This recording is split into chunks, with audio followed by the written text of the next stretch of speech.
Bonjour à tous, longue vie et prospérité. D'abord, bonne année.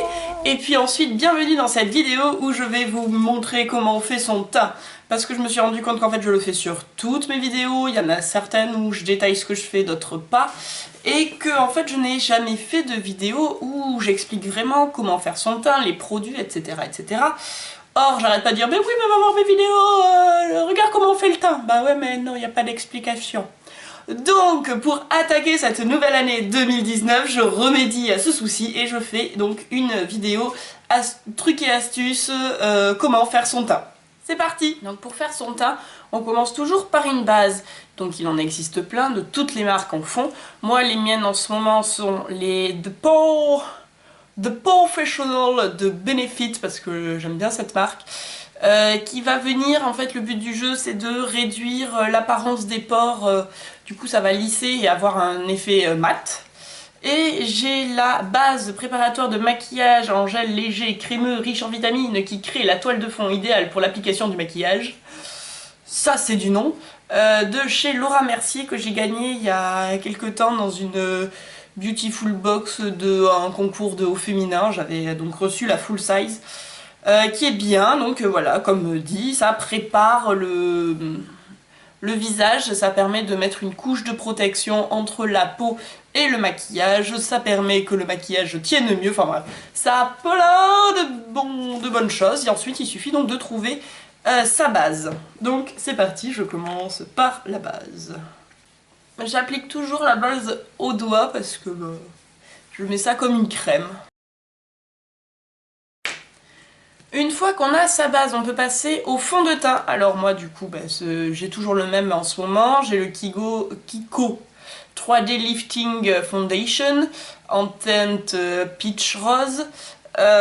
Donc moi c'est un fond de teint liquide. Vous avez des fonds de teint crème, voilà, qui sont plus compacts. Que vous appliquez donc crème, compact. Ça va avoir un aspect, vous voyez, un peu comme ça, mais c'est des gros pots tout ça. Et voilà, niveau fond de teint, vous avez surtout soit des compacts crémeux, soit des fonds de teint liquides. Moi, mon fond de teint liquide, comme vous le savez, je l'applique plutôt au pinceau. Mais j'ai reçu une nouvelle éponge, toute belle, toute neuve, de chez Sostrand Green. Maintenant que je sais le dire, je le dis. Et vous savez, c'est ces éponges en forme de gouttes, comme les Beauty Blender. Donc je vais appliquer mon teint, hop, une moitié au pinceau et une moitié à l'éponge. Comme ça, je vous montre les différentes applications.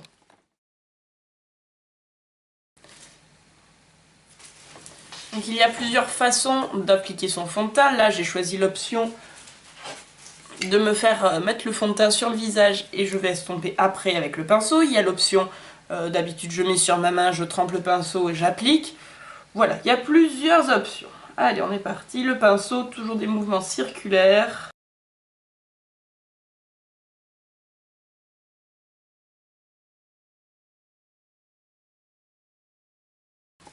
Voilà.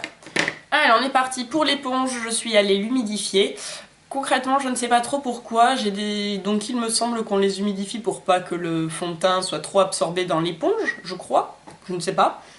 Et ce qui est très rigolo, c'est que celle-là, en l'humidifiant, elle n'a pas grossi, alors que les autres, elles gonflent. Celle-là, non, elle n'a pas gonflé, donc c'est...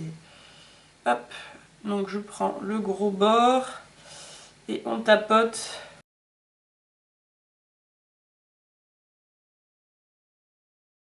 Et là, le petit embout, ça sert à atteindre les zones inaccessibles. Moi, j'aime pas trop l'application à l'éponge parce que oh, c'est vachement plus long.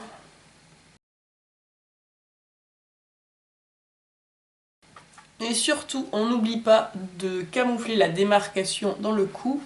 Donc on tire le fond de teint, que ce soit avec le pinceau ou l'éponge, vers le bas. Du coup, ce qui m'amène à comment choisir son fond de teint. Pour choisir son fond de teint, c'est simple. On prend le testeur, hop, on met un peu sur le doigt et on va venir l'appliquer sur l'arête ici, en estompant bien évidemment. Et il faut que la couleur soit raccord avec le cou. Si la couleur est raccord avec le cou,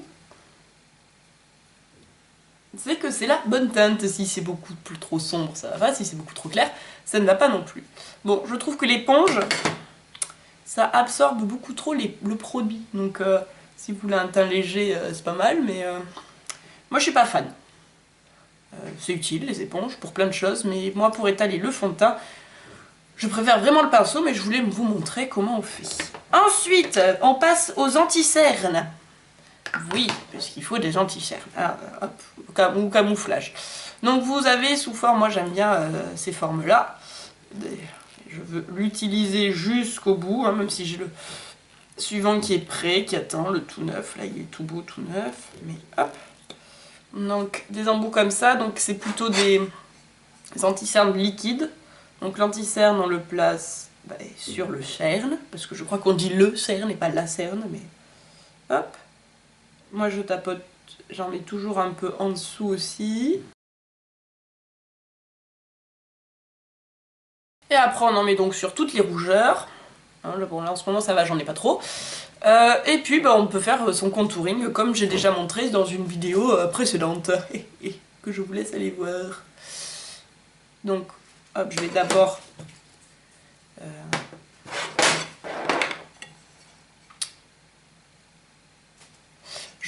estomper l'anti-cerne. Alors souvent j'y vais avec le doigt, on y va avec l'annulaire parce que c'est le doigt qui a le moins de force et du coup on abîme moins son ras de cils. Après hop, souvent j'y vais, la démarcation je la défais avec le pinceau pour bien fondre le tout. Mais sinon évidemment vous avez aussi les petites éponges spéciales, petits yeux.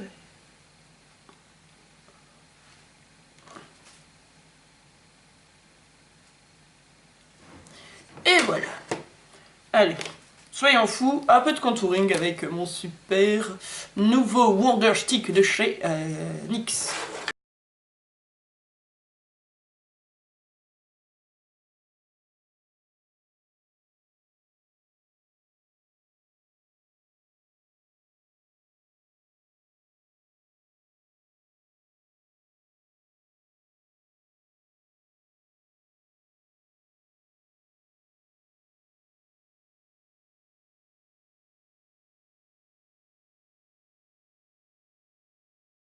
Là, je prends un côté propre. Bon, l'éponge pour estomper le truc, c'est pas mal. Donc, une fois qu'on a appliqué tous ces produits sur le visage, on va passer au poudrage pour fixer le tout. Et je me rends compte que j'ai pas pris mon pinceau pour fixer, donc je reviens. Donc avec un gros pinceau poudre, hein, c'est des gros pinceaux comme ça, là c'est un kabuki parce qu'il est tout petit, mais vous avez avec des grands manches, il faut vraiment qu'il soit poil naturel de préférence. On va venir poudrer le teint pour fixer tout ça, parce que tous ces corps gras que nous avons mis sur le visage vont avoir tendance à filer dans tous les petits plis, notamment moi j'ai les petites ridules sous les yeux. Donc voilà.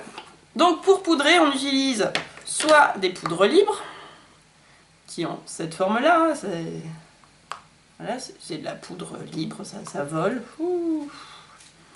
Donc, celle-ci est dite incolore, mais elle semble légèrement colorée, teintée de chez Yves Rocher. Sinon, vous avez les poudres HD, qui sont donc blanches et ultra fines et super douces.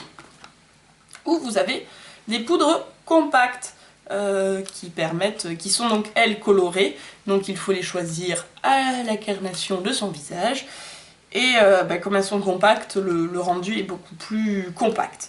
Donc moi ce que j'aime faire, c'est soit je mets de la poudre HD absolument partout, soit je mets de la poudre HD, donc je prends, et comme il y en a trop, hop, je tapote pour avoir un léger voile blanc. Donc je disais, la HD sous l'œil, en vérifiant que ça ne soit pas fixé dans les plis. Hop, et je viens tapoter sous l'œil.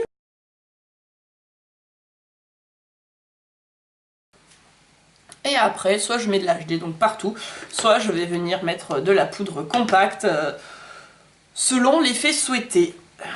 On va rester sur la poudre libre partout. De bien matifier le teint et de fixer tout ça ensemble. Donc voilà, ça c'est ce qu'on appelle un teint.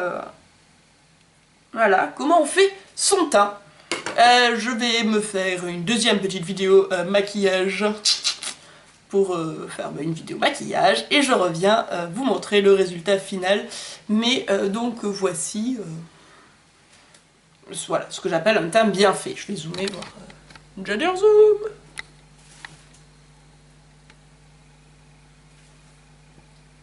Vous voyez, on voit encore les taches de rousseur, etc. Donc mon teint n'est pas non plus méga opaque, mais on a un teint qui est plutôt bien fait, un visage unifié, qui est prêt à accueillir n'importe quel maquillage. C'est parti. Blush. Je n'ai pas mis de terracotta, de terre bronzer, tout ça. J'avais envie de rester naturel. Enfin naturel, c'est un bien grand mot, hein, vu tout ce que j'ai sur le visage. Mais donc voilà le maquillage que j'ai opté pour aujourd'hui, j'espère qu'il vous plaira.